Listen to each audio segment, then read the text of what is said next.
सच्चिदानन्दरूपाय विश्वोत्पत्त्यादिहेतवे तापत्रय विनाशाय श्री कृष्णाय वयं नमः। ये आज का हमारा मंगलाचरण रहा है। आपकी इच्छा है तो मैं यजुर्वेद का मंत्र आपको सुनाता हूँ। जी हरि ओम मा नमस्ते रुद्रमन्यावा उतो ता इखावे नमः बाहुव्यामुते नमः। ये भगवान शिव का मंत्र है। जी गुरु जी, जब हम लोग पूजा करते हैं तो भगवान शिव को इसी मंत्र से प्रसन्न करते हैं। मैंने देखा है जब भी वेद मंत्र हम सुनते हैं तो माइंड में एक अलग ही प्रकार की वाइब्रेशन उत्पन्न होती है। जी गुरुजी, आपके पास आचार्य की पदवी है। जी, हम जानना चाहते हैं कि आचार्य बनने के लिए कौन कौन सी शिक्षा करनी पड़ती है, किस किस कक्षा से गुजरना पड़ता है। गुरुजी, कलयुग में विभिन्न प्रकार के लोग हैं और विभिन्न प्रकार की बातें हमारे ग्रंथों के बारे में, हमारे वेदों के बारे में, हमारे विज्ञान के बारे में आती रहती है। उन बातों में से एक बात आती है कि क्या ये ज्योतिष जो विज्ञान है, क्या ये सही है? इसके बारे में लोग जानना चाहते हैं कि आखिर ये ज्योतिष विज्ञान, पहले तो पता चले कि ये है क्या। लोग बोल देते हैं कि ये पाखंड हो रहा है, ये लोग भविष्य कैसे बता सकते हैं, ये लोग पहले ही कैसे गणना करके बता देते हैं कि क्या सही है क्या गलत है। तो ये एक बड़ी भ्रांति फैल रही है देश में। हम आपसे जानना चाहेंगे कि आप पहले हमारे ऑडियंस को ये बताएं कि ज्योतिष है क्या। गुरुजी, कलयुग में एक सरल ग्रंथ का नाम है श्री रामचरितमानस। कहा जाता है कि सारे ग्रंथों का रस अगर टटोलना हो तो श्री रामचरितमानस को पढ़ लो। बिल्कुल। तो गुरुजी, हम जानना चाहेंगे कि क्या केवल श्री रामचरितमानस एक ग्रंथ मात्र है जो हमें बताता है कि धर्म के रास्ते पर चलें, या हम कह सकते हैं कि एक ऐसा ग्रंथ है जिसके जितने भी चरित्र है, अगर उनमें से एक की भी जो मर्यादा है, एक के भी जो लक्षण है, अगर उनको अपने जीवन में उतार लिया जाए तो जीवन एक अच्छी पदवी पर पहुंच जाएगा। गुरुजी, हम जानना चाहेंगे कि वास्तु दोष क्या होता है। कहा जाता है कि अगर घर की दिशा गलत हो, घर में किचन की दिशा गलत हो, शौचालय की दिशा गलत हो, तो इसका प्रभाव किसी इंसान के जीवन यापन पर पड़ता है। तो देखो, भारतीय संस्कृति का एक प्राचीन विज्ञान है वास्तु। वास्तु जो होता है इमारतों को, घर इत्यादि, दफ्तर इत्यादि के लिए एक महत्वपूर्ण पहलू है। और जहाँ वास्तु दोष जिस घर में, जिस दफ्तर में, जिस इमारत में, जिस मकान में नहीं होता है तो वहाँ सकारात्मक ऊर्जा का प्रवाह हमेशा बना रहता है। और जहाँ जिस घर में वास्तु दोष होता है वो घर कभी उभर नहीं सकता, वो किसी न किसी दुखों से पीड़ित घर रहता है। अब इसके मुख्य कारण होते हैं क्या? वास्तु दोष जो होता है, आजकल सब लोग मकाने बनाने लगे तो अब सब लोग देखने लगे वास्तु दोष को, लेकिन पहले लोग कम जानते थे क्योंकि था सब कुछ, लेकिन लोगों को जानकारी नहीं थी। क्यों नहीं थी? कि आज हम सोशल नेटवर्किंग के माध्यम से इन सब चीज़ों का पता भी लग जाता है। पहले ये सारी चीज़ें नहीं थी तो लोग जान नहीं पाते थे कि वास्तु क्या है। तो वास्तु दोष अगर हमारे घर में है तो वहाँ कभी भी सकारात्मक ऊर्जा नहीं रह सकती, वहाँ हमेशा नकारात्मक ऊर्जा ही रहेगी। जैसे भगवान के मंदिर का स्थान एक ईशान कोण में बताया है। अगर हम ईशान कोण को, उसमें कोई लैट्रिन बना दे, बाथरूम बना दे, या उसमें रसोई को बना दे, तो मैं समझता हूँ वो घर कहीं ना कहीं दुखों से पीड़ित रहेगा। क्योंकि वास्तु ईशान कोण जो होता है ना, भगवान का होता है। देवों का आवागमन जो होता है वो ईशान कोण से होता है। और दूसरी बात, घर में ईशान कोण को हमेशा साफ सुथरा रखना चाहिए। अगर ईशान कोण में गंदगी होगी और वो भारी होगा, वजनदार होगा वहाँ, तो जीवन में कभी तरक्की नहीं हो सकती। गुरुजी, जैसे मान लो कि किसी ने घर बना लिया, उसे जानकारी नहीं थी वास्तु के बारे में, उसे जानकारी नहीं थी कि किस दिशा में घर को बनाया जाए, परंतु अब घर बन चुका है और वास्तु दोष के कारण उसके जीवन पर प्रभाव भी पड़ रहा है, तो उसका निवारण कैसे किया जाए? तो कोई आपके घर में वास्तु दोष आया हुआ है तो नमक के पानी से पोछा लगवाइए। एक चांदी की कटोरी में लौंग, धूप इत्यादि लेकर के घर में दिखाना चाहिए। और जो भी है, जितना सुधार सकते हो वास्तु दोषों को उतना सुधारना चाहिए। और अगर व्यक्ति नहीं सुधार पाता है तो वास्तु शांति करानी चाहिए। फिर वास्तु शांति के द्वारा वास्तु दोष को खत्म किया जा सकता है। गुरुजी, क्या जैसे जानने को मिलता है, लोग बातें करते हैं, विभिन्न प्रकार की बातें चलती रहती हैं, तो बात निकल के आती है कि जैसे भगवान की आराधना करने से भगवान मिलते हैं, उसी प्रकार कहा जाता है कि लोग तंत्र साधना करते हैं, लोग भूत प्रेतों की साधना करते हैं, और ये भी बोलते हैं कि भगवान से जल्दी वो इफेक्ट देती है, यानी वो प्रभाव डालते हैं जीवन पे। असुरी शक्तियां हो गई, प्रेत साधना, तंत्र साधना। अब ये है कि भगवान की आराधना करने से अच्छा प्रभाव पड़ेगा जीवन पे, सब कुशल मंगल होगा। लेकिन जो लोग तंत्र की साधना करते हैं उनसे उनके जीवन पर तंत्र विषय का अलग हो गया, मंत्र विषय का अलग हो गया। आपने एक दवा अंग्रेजी भी खाई होगी, एक आयुर्वेद भी खाई होगी। अंग्रेजी दवा जो होती है ना, वो बहुत जल्दी रोग को दबा देती है, लेकिन आयुर्वेद जो है वो धीरे धीरे उस रोग को समाप्त करता है। लेकिन जब वो समाप्त करता है तो अनादि काल तक के लिए वो समाप्त कर देता है आयुर्वेद। उसी प्रकार हमारी साधनाएं भी हैं। जो मंत्रों की साधना है वो एक आयुर्वेद की तरह है, आयुर्वेद दवा की तरह है। वो उसका प्रभाव, अगर आप मंत्रों की साधनाएं करते हैं, टाइम तो लगेगा लेकिन उसका प्रभाव आपके जीवन में हमेशा रहेगा। तो नमस्कार दोस्तों, आपका बहुत बहुत स्वागत है हमारे YouTube चैनल पर। आप देख रहे हैं हमारा YouTube चैनल आर्यपथ, जहां हम उन लोगों से बातचीत करते हैं जो अपने फील्ड के एक्सपर्ट होते हैं। दोस्तों, आज का हमारा जो एपिसोड है वो बहुत ही स्पेशल होने वाला है, क्योंकि जो आज के हमारे गेस्ट आने वाले हैं वो केवल एक आचार्य ही नहीं, वो केवल वास्तु के एक अच्छे ज्ञाता ही नहीं, बल्कि एक अच्छे मार्गदर्शक और एक अच्छे मोटिवेशनल स्पीकर भी हैं। दोस्तों, इंटरेस्टिंग बात यह है कि दुनिया की सबसे बड़ी भगवान कृष्ण की मूर्ति जिस मंदिर में विराजमान है, आप उस मंदिर के प्रमुख पुजारी भी हैं। तो दोस्तों, आइए स्वागत करते हैं आचार्य तरुण कौशिक जी का। धन्यवाद आपका बहुत बहुत। गुरुजी, आप हमारे चैनल पर आए हैं जी, आपका बहुत बहुत धन्यवाद, आपका बहुत बहुत आभार, बहुत बहुत आशीर्वाद आपको। गुरुजी, जितना हम पता कर पाए हैं जी, आप एक अच्छे वेद पाठी भी हैं जी। तो हमारी इच्छा है कि आज का जो हमारा एपिसोड है इसकी शुरुआत एक अच्छे वेद मंत्र के साथ हो जाए। जी बिल्कुल। देखो, तो शास्त्र ये कहता है कि समाप्ति कामो मंगलम आचरेत। जब हम किसी कार्य को विशेष करने जाते हैं तो वहाँ मंगलाचरण किया जाता है। अब मंगलाचरण क्यों किया जाता है? तो बहुत सारे ग्रंथकारों ने लिखा हुआ है, जो भी पहले मेघदूत, कुमार संभव, सब कालिदास ने लिखे हुए हैं, तो उन सब ग्रंथों में सबसे पहले मंगलाचरण का प्रयोग किया गया। क्यों? क्योंकि समाप्ति कामो मंगलम आचरेत। समाप्ति जब तक उस ग्रंथ की ना हो जाए, उस एपिसोड की ना हो जाए, उस कार्य की ना हो जाए, उसमें कोई विघ्न ना आए, उसके लिए हम लोग मंगलाचरण का प्रयोग करते हैं। तो यहाँ भी आपके इस एपिसोड के लिए जब तक समाप्ति हो जाए, इसमें कोई विघ्न बाधा ना आए, तो उसके लिए हम सबसे पहले मंगलाचरण से शुरुआत करेंगे, फिर उसके बाद वैदिक मंत्र से शुरुआत करेंगे। तो सबसे पहले जो मंगलाचरण भगवान का स्मरण करते हुए इस कार्य को आगे बढ़ाएंगे, तो मंगलाचरण का प्रयोग करेंगे। सच्चिदानंद रूपाय विश्वोत्पत्त्यादि हेतवे तापत्रय विनाशाय श्री कृष्णाय वयं नमः। ये आज का हमारा मंगलाचरण रहा है, और इस मंगलाचरण से आपके लिए भी और आपके पूरे फैमिली के लिए, पूरे कुटुंब के लिए बहुत बहुत आशीर्वाद। गुरुजी, बस आपका आशीर्वाद बना रहे, यही एक इच्छा आशा है। गुरुजी, एक वेद मंत्र हम सुनना चाहते हैं आपकी वाणी से। आपकी वाणी बहुत ही मधुर है जी। इच्छा है गुरुजी, वेद मंत्र आपके द्वारा। मधुर तो नहीं कह सकते, लेकिन भगवत कृपा से जो प्राप्त हुआ है उसको स्वीकार करना चाहिए। तो आपकी इच्छा है तो मैं यजुर्वेद का मंत्र आपको सुनाता हूँ जी। हरि ओम नमस्ते रुद्रमन्या वा उतो ताईखवे नमः बाहुव्यामुते नमः। ये भगवान शिव का मंत्र है जी गुरुजी। जब हम लोग पूजा करते हैं तो भगवान शिव को इसी मंत्र से प्रसन्न करते हैं। गुरुजी, मैंने देखा है जब भी वेद मंत्र हम सुनते हैं तो माइंड में एक अलग ही प्रकार की वाइब्रेशन उत्पन्न होती है जी। हमारे जो वैदिक मंत्र है ना, उनमें इतना ऊर्जा है। आज भी हमारे, देखो, विज्ञान तो अब आ गया, लेकिन हमारे वेदों में, हमारे शास्त्रों में वो पहले ही छुपा हुआ था। वैज्ञानिकों ने उसको चुराया तो उस पर खोज की। जब खोज की तो वो तत्व निकल के सामने आए, तब ये विज्ञान बना। तो सबसे पहले विज्ञान तो हमारे वेद ही थे, हमारे शास्त्र थे, हमारे पुराण थे। गुरुजी, आपके पास आचार्य की पदवी है जी। हम जानना चाहते हैं कि आचार्य बनने के लिए कौन कौन सी शिक्षा करनी पड़ती है, किस किस कक्षा से गुजरना पड़ता है, कहाँ कैसे पहुंचा जाता है, कैसे पहुंचा जाता है आचार्य की? तो सबसे पहले क्या होता है ना, हम लोग फिर 5 क्लास करके गुरुकुल गए थे।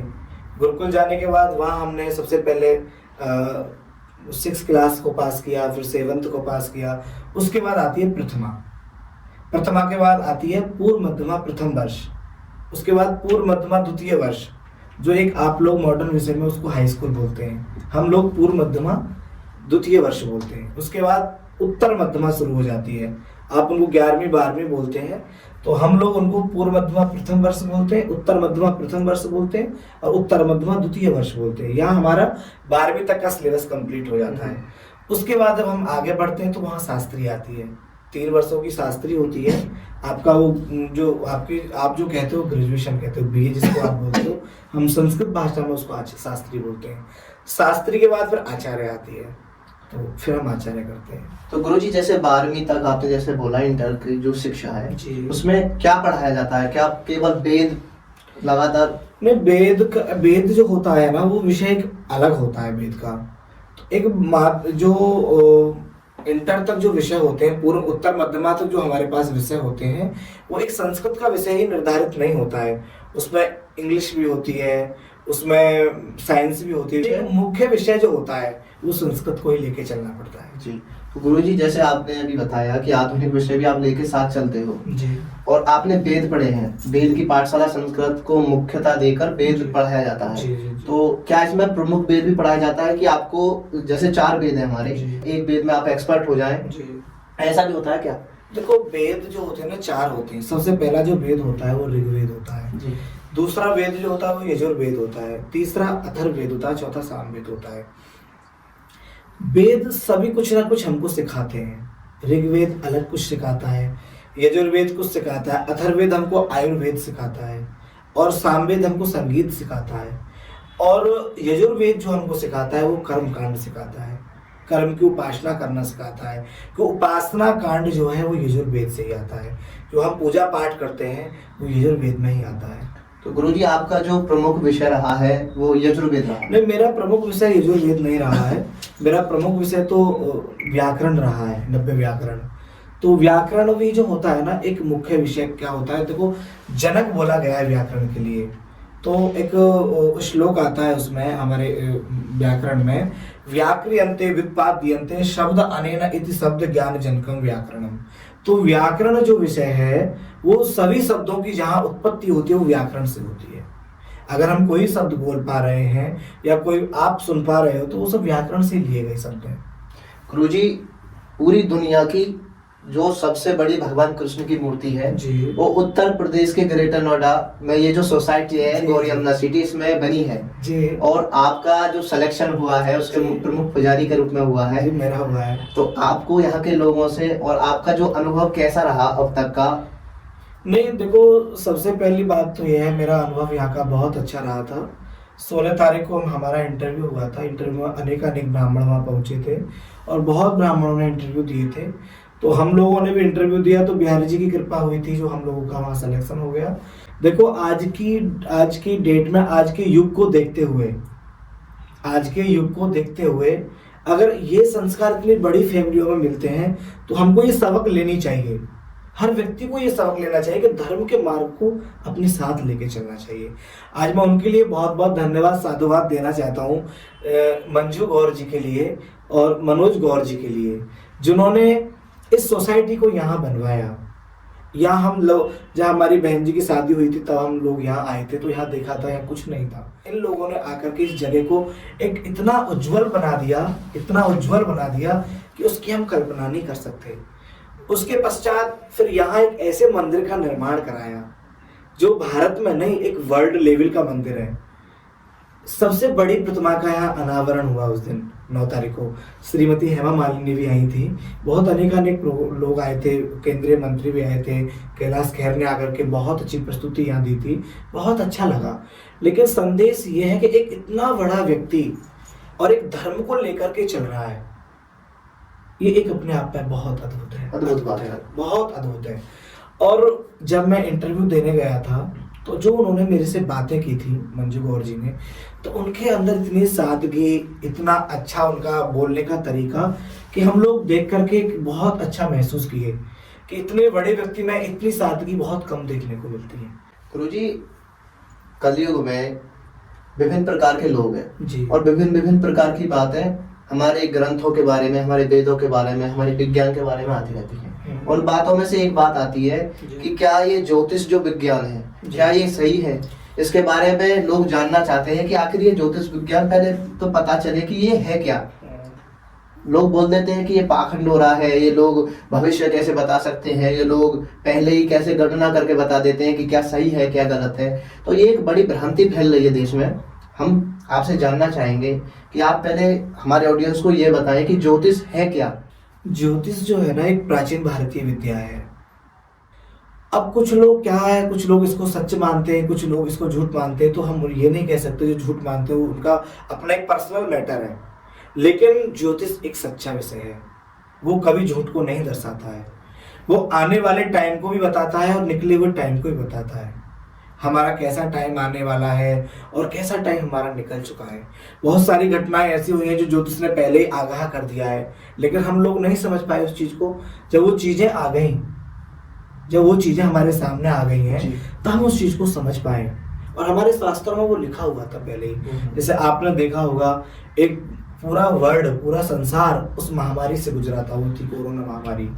तो हमारे शास्त्रों में वो लिखा हुआ था, हमारी ज्योतिष में वो लिखा हुआ था, हमारे धर्म ग्रंथों में, ज्योतिष के जो धर्म ग्रंथ थे उनमें सब में वो लिखा हुआ था कि ये 2019 में महामारी आएगी। लेकिन हमारे जो ज्योतिष के जो विद्वान थे ना, उन्होंने बहुतों को दर्शाया, समझाया, कहा, लेकिन लोग नहीं माने। तो ज्योतिष एक ऐसा शास्त्र है जो आगे की भी दिखाता है और पीछे की भी दिखाता है, बीत गया और जो आने वाला कल है उसको भी दिखाता है। गुरुजी, कलयुग में एक सरल ग्रंथ का नाम है श्री रामचरितमानस। कहा जाता है कि सारे ग्रंथों का रस अगर टटोल ना हो तो श्री रामचरितमानस को पढ़ लो। बिल्कुल। तो गुरुजी, हम जानना चाहेंगे कि क्या केवल श्री रामचरितमानस एक ग्रंथ मात्र है जो हमें बताता है कि धर्म के रास्ते पर चलें, या हम कह सकते हैं कि एक ऐसा ग्रंथ है जिसके जितने भी चरित्र हैं, अगर उनमें से एक की भी जो मर्यादा है, एक के भी जो लक्षण है, अगर उनको अपने जीवन में उतार लिया जाए तो जीवन एक अच्छी पदवी पर पहुंच जाएगा। अगर आज का युवा, मैं सभी युवाओं को प्रेरित करना चाह रहा हूं, अगर आज का युवा एक रामचरितमानस को पढ़े, मैं ये नहीं कहता वो पूरी रामचरितमानस को पढ़े, वो एक चौपाई को अपने हृदय में उतार ले, तो मैं ये समझता हूँ उसका जीवन बदल सकता है। क्योंकि रामचरितमानस हमको जीवन जीने की कला सिखाती है, हमको कैसे चलना है, हमको संसार में क्या करना है, किन किन बातों का ध्यान में रखना चाहिए। अब भगवान मर्यादा पुरुषोत्तम जो थे, उनको कैसे पुरुषोत्तम बने, रामचरितमानस वही तो हमको सिखाती है। हम भी पुरुषोत्तम बन सकते हैं, हम भी मर्यादा पुरुषोत्तम श्री राम बन सकते हैं, लेकिन उन चीजों को जागृत करना पड़ेगा। गुरुजी, हम जानना चाहेंगे कि वास्तु दोष क्या होता है।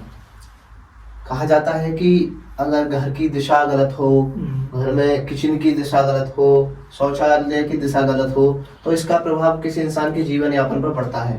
तो देखो, भारतीय संस्कृति का एक प्राचीन विज्ञान है वास्तु। वास्तु जो होता है इमारतों को, घर इत्यादि, दफ्तर इत्यादि के लिए एक महत्वपूर्ण पहलू है। और जहाँ वास्तु दोष जिस घर में, जिस दफ्तर में, जिस इमारत में, जिस मकान में नहीं होता है, तो वहाँ सकारात्मक ऊर्जा का प्रवाह हमेशा बना रहता है। और जहाँ जिस घर में वास्तु दोष होता है, वो घर कभी उभर नहीं सकता, वो किसी ना किसी दुखों से पीड़ित घर रहता है। अब इसके मुख्य कारण होते हैं क्या? वास्तु दोष जो होता है, आजकल सब लोग मकाने बनाने लगे तो अब सब लोग देखने लगे वास्तु दोष को, लेकिन पहले लोग कम जानते थे, क्योंकि था सब कुछ, लेकिन लोगों को जानकारी नहीं थी। क्यों नहीं थी? कि आज हम सोशल नेटवर्किंग के माध्यम से इन सब चीज़ों का पता भी लग जाता है। पहले ये सारी चीज़ें नहीं थी तो लोग जान नहीं पाते थे कि वास्तु क्या है। तो वास्तु दोष अगर हमारे घर में है तो वहाँ कभी भी सकारात्मक ऊर्जा नहीं रह सकती, वहाँ हमेशा नकारात्मक ऊर्जा ही रहेगी। जैसे भगवान के मंदिर का स्थान एक ईशान कोण में बताया है। अगर हम ईशान कोण को, उसमें कोई लेटरिन बना दें, बाथरूम बना दें, या उसमें रसोई को बना दें, तो मैं समझता हूँ वो घर कहीं ना कहीं दुखों से पीड़ित रहेगा। क्योंकि वास्तु ईशान कोण जो होता है ना, भगवान का होता है। देवों का आवागमन जो होता है वो ईशान कोण से होता है। और दूसरी बात, घर में ईशान कोण को हमेशा साफ सुथरा रखना चाहिए। अगर ईशान कोण में गंदगी होगी और वो भारी होगा, वजनदार होगा वहाँ, तो जीवन में कभी तरक्की नहीं कर सकती। गुरुजी, वास्तु दोष के जनक कौन है? वास्तु दोष के जनक जिस मानते हैं विश्वकर्मा भगवान को मानते हैं, क्योंकि विश्वकर्मा वास्तु के जनक हैं। और वास्तु की उत्पत्ति जो हुई है वो भगवान शिव से हुई है। भगवान शिव का जब पसीना पृथ्वी पे गिरा था तो उस पसीने से वास्तु पुरुष की स्थापना हुई थी, वास्तु पुरुष निकले थे, वास्तु पुरुष का जन्म हुआ था उस पसीने से। जब वास्तु पुरुष उस पसीने से निकले तो उनको प्रसन्न करने के लिए वास्तु शास्त्र का निर्माण किया। गुरुजी, इनके क्या टाइप भी होते हैं? मतलब जैसे बता दिया जाए कि प्रमुख वास्तु दोष ये है, दूसरा प्रमुख वास्तु दोष ये है। देखो, वास्तु दोष तो अगर घर में है, थोड़ा भी है तो प्रमुख ही है। मान लो आप इस अग्नि कोण हो गया, जहाँ अग्नि का वास है वहां आपने जल का स्थान बना दिया तो क्या रहेगा? वो अग्नि कभी नहीं जल सकती, वो हमेशा शांत रहेगी। इसीलिए अग्नि कोण में अग्नि का वास होता है, नैऋत्य कोण में मल मूत्र का स्थान होता है, वायव्य कोण में जल इत्यादि का स्थान होता है। तो जो दिशाएं, जो कोण हमें निर्धारित किए गए हैं कि उस दिशा में, उस कोण में वो चीजें होनी चाहिए वास्तु के अनुसार, हमको वही सब चीजें करनी चाहिए। अगर उसके अनुसार हम करेंगे तो मैं समझता हूँ घर में किसी प्रकार का कष्ट नहीं हो सकता। गुरुजी, जैसे मान लो कि किसी ने घर बना लिया, उसे जानकारी नहीं थी वास्तु के बारे में, उसे जानकारी नहीं थी कि किस दिशा में घर को बनाया जाए, परंतु अब घर बन चुका है और वास्तु दोष के कारण उसके जीवन पर प्रभाव भी पड़ रहा है, तो उसका निवारण कैसे किया जाए? देखो, उसका निवारण करने का एक तात्पर्य है।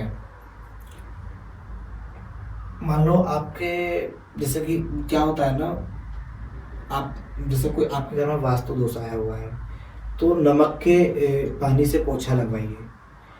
एक चांदी की कटोरी में लौंग, धूप इत्यादि लेकर के घर में दिखाना चाहिए। और जो भी है, जितना सुधार सकते हो वास्तु दोषों को उतना सुधारना चाहिए। और अगर व्यक्ति नहीं सुधार पाता है तो वास्तु शांति करानी चाहिए। वास्तु शांति के द्वारा वास्तु दोष को खत्म किया जा सकता है। और नित्य अगर प्रभु चिंतन, प्रभु नाम जाप अगर घर पे होते रहे तो उससे प्रभाव। देखो, प्रभु चिंतन, प्रभु का नाम लेने से दोषों का निवारण होता है, लेकिन जब शास्त्रों में लिखा हुआ है कि वास्तु दोष नहीं होना चाहिए तो नहीं होना चाहिए। उसमें प्रभु के नाम से क्या संबंध है?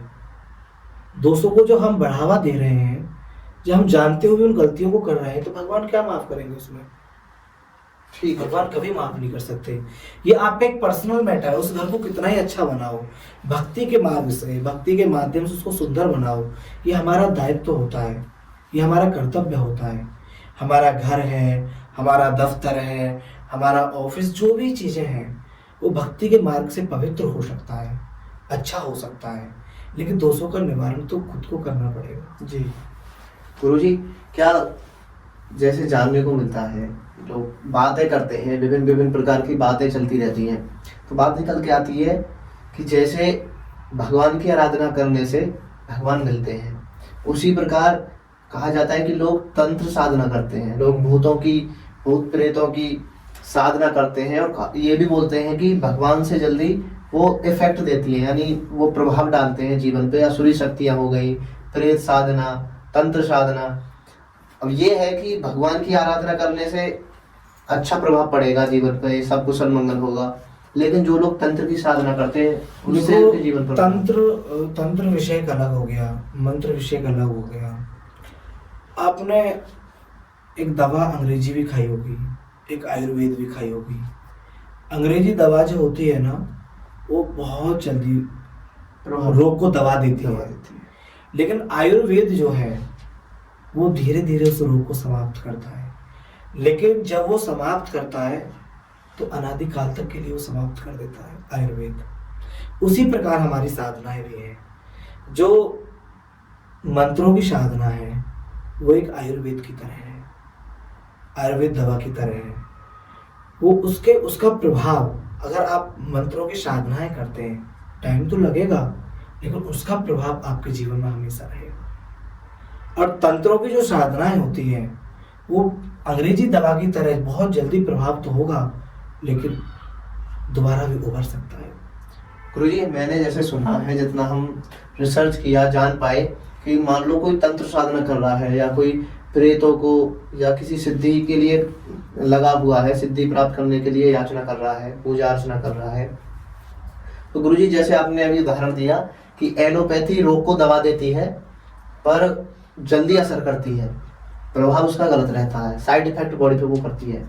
उसी प्रकार हमने सुना है कि जैसे कोई प्रेतों की साधना कर रहा हो, भूतों को बुला रहा हो, उनको भज रहा हो, उनके तरफ जाने की कोशिश कर रहा हो, तो उसका भी प्रभाव उसके ऊपर या उसके अन्य किसी परिवार के मेंबर के ऊपर पड़ता है जी, गलत प्रभाव पड़ता है। वो प्रभाव पड़ने का तो एक कारण और भी है। भूत प्रेत बनते कौन लोग हैं, सबसे पहला विषय वो है। भूत प्रेत जो है, जो गलत लोग होते हैं, जो अपने हित के लिए दूसरों का बुरा करते हैं, दूसरों के अन्न को छीनते हैं, गरीबों को सताते हैं और हिंसा करते हैं, वो भूत प्रेत होते हैं। और भूत प्रेतों को भूख बहुत लगती है, लेकिन उनको अन्न नहीं मिलता है, जल नहीं मिलता है। तो भूत प्रेत बनने का मतलब है जिनको मोक्ष नहीं मिल रहा, जिनको मोक्ष नहीं मिल रहा है, जो बुरे लोग होते हैं वो भूत प्रेत बनते हैं। जब आप बुरा कार्य करोगे तो बुरे बनोगे, अच्छा करोगे तो भगवान के साकेत धाम जाओगे, तो बुरा करोगे तो बुरे का बुरा ही परिणाम होता है। और भूत प्रेत ये होती हैं, जो कहता है नहीं ये सब नहीं होती है, होते हैं। क्योंकि प्रेत योनि भी होती है, प्रेत योनि भी होती है, उसकी उम्र 100 वर्ष होती है। जब अकाल मृत्यु व्यक्ति की हो जाती है तो उसको प्रेत योनि भोगनी पड़ती है। गुरुजी पुराने समय में ऐसा होता था कि अगर 4 भाई हैं या 3 भाई हैं, उनमें से 2 परिवार चलाते थे और एक अपने जीवन को, अपनी संस्कृति को बचाने के लिए, अपने देश की रक्षा के लिए दे देता था। वो गुरुकुल में जाता था, गुरु शिक्षा ग्रहण करते थे, वेद पाठी होते थे।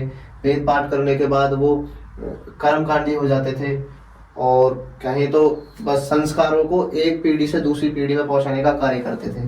परंतु अब समय जैसे जैसे बदलता जा रहा है, परिवार के जो बड़े सदस्य हैं वो अपने बच्चे को बोलते हैं कि पंडित क्यों बनना है तुम्हें, पंडित बनने से रोकते हैं। मतलब संस्कृति पे अगर कोई जा रहा है तो उसको पहले ही रोक लेते हैं कि उधर मत जाओ, उधर जाने से कोई लाभ नहीं है, पैसा कमाओ। संस्कृति हमारी संस्कारों की जननी है। अगर हमारे अंदर संस्कार आएंगे तो हमारी संस्कृति से आएंगे। जो संस्कृति सिखाती है हमको कोई नहीं सिखा सकता।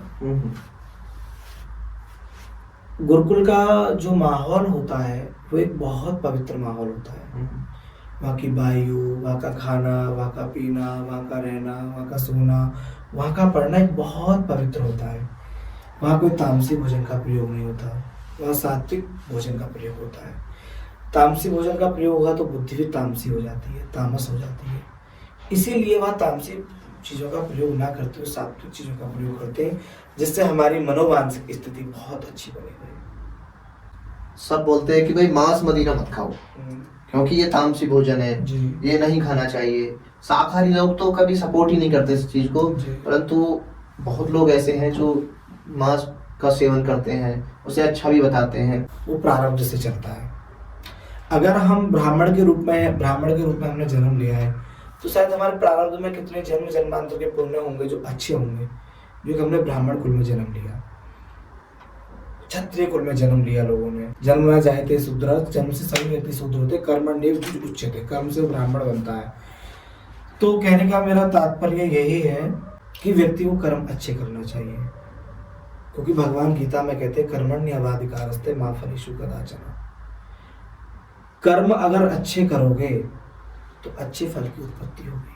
अपनी संस्कृति को पहचानो, अपने संस्कारों को पहचानो, जिस के लिए यहाँ आए हो उस कार्य को करो।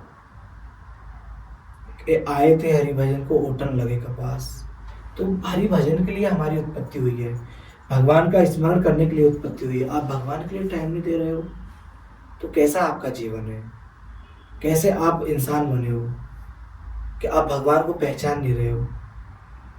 आज कल हम पूजा कर रहे थे तो एक लड़की लड़का आया, वो लक्ष्मी नारायण भगवान को कह रहा था हमसे कि ये 2 कपल कौन है। तो लोगों की मानसिकता इतनी गंदी हो गई है। क्यों हो गई?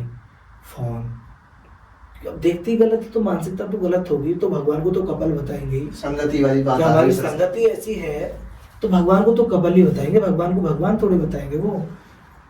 तो मैं सभी से यही प्रार्थना करूंगा कि अच्छे बनो, संस्कारवान बनो, आपके लिए जब संस्कारवान बनोगे तो हर व्यक्ति आपको बैठाने की प्रतीक्षा कर रहा होगा। आप संतों के सानिध्य में इतने समय रहे हैं गुरु जी, आपने बहुत बहुत बहुत जो उनके जो ज्ञान का भंडार है उसमें से थोड़ा थोड़ा तो आपने भी प्राप्त किया है जी। आशा करते हैं आप हमारे ऑडियंस को कुछ ऐसी बात बताएं जो टारगेट करे युवा पीढ़ी को, जो टारगेट करे उनके माता पिताओं को, टारगेट करे छोटे छोटे बच्चों को, जिससे कि वो एक उज्जवल भविष्य की ओर बढ़े, देश को, गौ माता को, भारतीय संस्कृति को बचाने का लक्ष्य लेकर वो अपने जीवन को में आगे बढ़े। ना केवल पैसे कमाना, अभी तो धर्म रक्षा, देश प्रेम, राष्ट्र रक्षा को पैसा कमाना एक व्यक्ति का धर्म नहीं होता है। पैसा कमाना कभी किसी का धर्म नहीं है। हमारा धर्म क्या है? अभी हम बातें कर रहे थे, जब तक आप देखो, अहिंसा परमो धर्म, धर्म हिंसा तथा ही बचा। अहिंसा परमो धर्म हम सब लोग कहते हैं, सब लोग जानते हैं कि अहिंसा ही सबसे बड़ा परम धर्म होती है, लेकिन धर्म हिंसा तथा ही बचा। अगर धर्म के प्रति हमको हिंसा करनी पड़ जाए तो अहिंसा से भी बड़ा परम धर्म होती है। इसीलिए हम धर्म की रक्षा करेंगे, धर्म हमारी रक्षा करेगा। मैं युवाओं को यही संदेश देना चाहता हूँ कि अपने धर्म की रक्षा करो।